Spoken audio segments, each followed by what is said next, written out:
An op-ed on the brand spanking new website Wesplain made the rounds on several conservative and libertarian websites this week, including the Daily Caller and the Libertarian Republic. The article, entitled, quote, "It's time for white people to pay for privilege, the equality tax," suggested that white people should pay an additional 5% in taxes to then be redistributed to people of color to, quote, "level the economic playing field." The article states that every minority in the country would then get about $1,300 on an annual basis, an amount which the author says will give minorities the tools to compete in American society. Never mind the laughable idea that these people think that the government will take taxes and then actually give that money to other people. I am about 99% certain the website is just a massive troll, despite one blog's headline, quote, "No,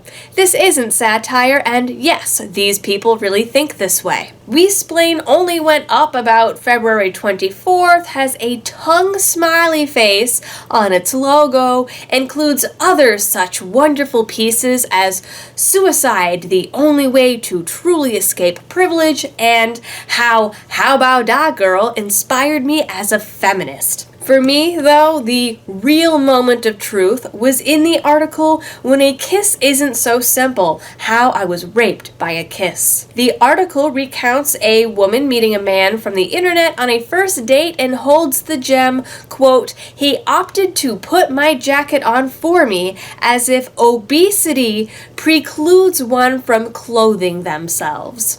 Yet another article called "This Just In, Taxation is Not Theft, It's a Gift," shows a picture of a wooded road with the caption, quote, "Good luck building something so beautiful without taxes," and calls the state our savior. I mean, come on. This has to have been written by an actual libertarian. One of the newest articles to hit the site even claims that the world should begin muscle shaming because men with higher muscle mass fart more and are therefore destroying the world by speeding up global warming. At the very least, if the website isn't trolling, the people submitting the articles are. Some of these smaller blogs I can understand, but shame on the Daily Caller and Libertarian Republic for actually taking this website seriously.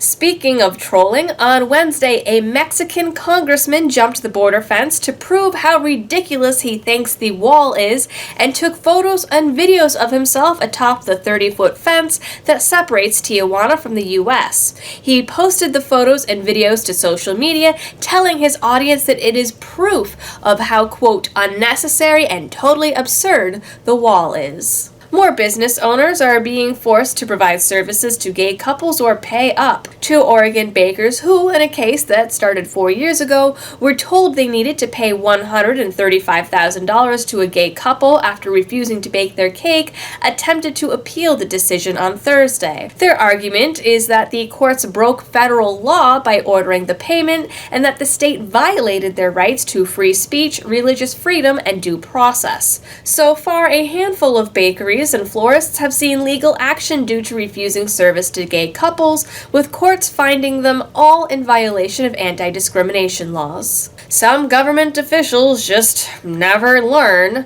and Mike Pence is now finding himself at the center of his own email controversy, as it turns out he himself used a private email account for government business during his time as Indiana governor. The email account was hacked in June, and according to the Indy Star, which is a subdivision of US Today, Pence regularly used the AOL account to discuss matters of homeland security, FBI terrorism arrests, refugees, and various other matters with his top advisors. Pence's office in Washington claims that he fully complied with Indiana law and that emails from both accounts are being archived by the state. The emails were released by Indiana's current governor as part of a public records request, but only 29 pages were released as the other emails, despite being an AOL account, I mean, who still uses those, were considered confidential and too sensitive for public consumption. Pence's people argue that any comparison between himself and Hillary Clinton in this matter is absurd because Pence only had access to state classified information and not federal classified information. So, move along. Nothing to see here. Jeff Sessions is also under fire this week after reports that he spoke with Russia's U.S. ambassador twice last year and didn't think to tell anyone during his confirmation hearing. He says he did not consider the two conversations to be relevant to lawmakers' questions during the hearing and had simply forgotten about them. Justice officials say the conversations were had in Sessions' capacity as a member of the Armed Services Committee rather than in any connection to the Trump campaign, and that he had spoken to many foreign ambassadors last year as part of that role. As his role as the Attorney General, Sessions is to oversee the Department of Justice and the FBI's investigations into Trump's connections with Russia. Many critics have said this new revelation means he must excuse himself from the investigation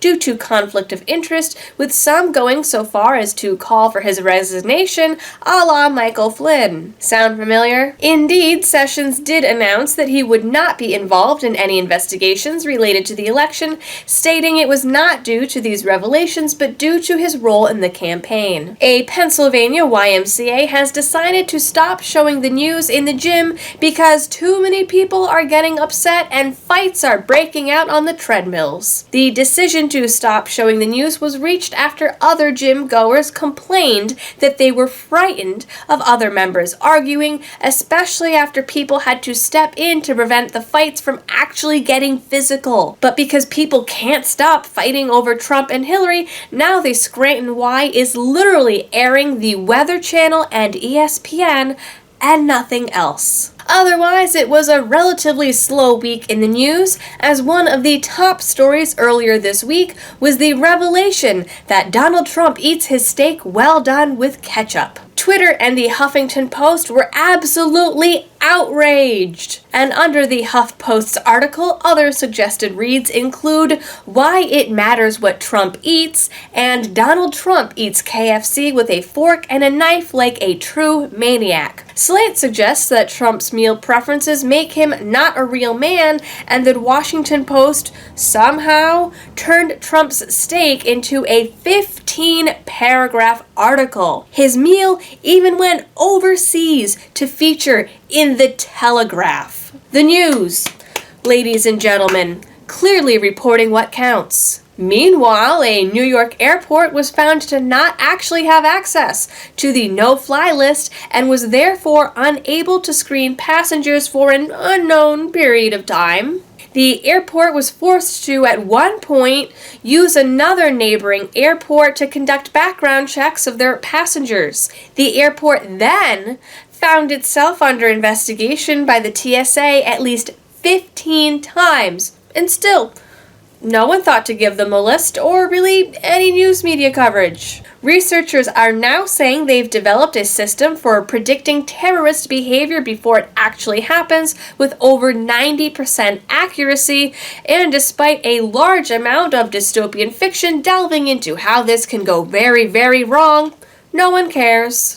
About the only big troublesome story that earned major media coverage, and very little at that, was Rand Paul's crusade for transparency in regards to the new ObamaCare bill, which allegedly ended in a standoff with armed guards. Paul pointed to Nancy Pelosi's 2009 remark of, "We have to pass it to know what's in it," and argued against the current proposal being treated the same way. A handful of congressmen besides Paul have complained that they have been told they cannot read the bill or that it is unavailable. A meeting about the bill was held on Wednesday, but the House continues to refuse to give copies of the bill to GOP senators or allow them to actually read it. Paul supposedly got word of a small meeting about the bill on Thursday and showed up with a portable copy machine in an effort to seize the bill and make it public. He was stopped by armed policemen. House Republicans claim there is nothing to hide, but still refuse to reveal where in the process the bill is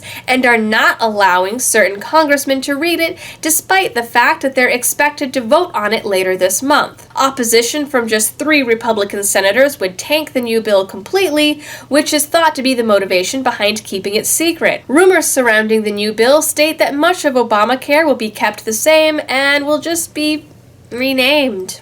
That concludes your liberty-related news for the week. If you like my videos and want to help me spread the message of liberty, you can help by supporting me on Patreon, which I'll link in the description, or even just by liking, sharing, and subscribing to my channel. So, thanks for watching, and I'll see you next week.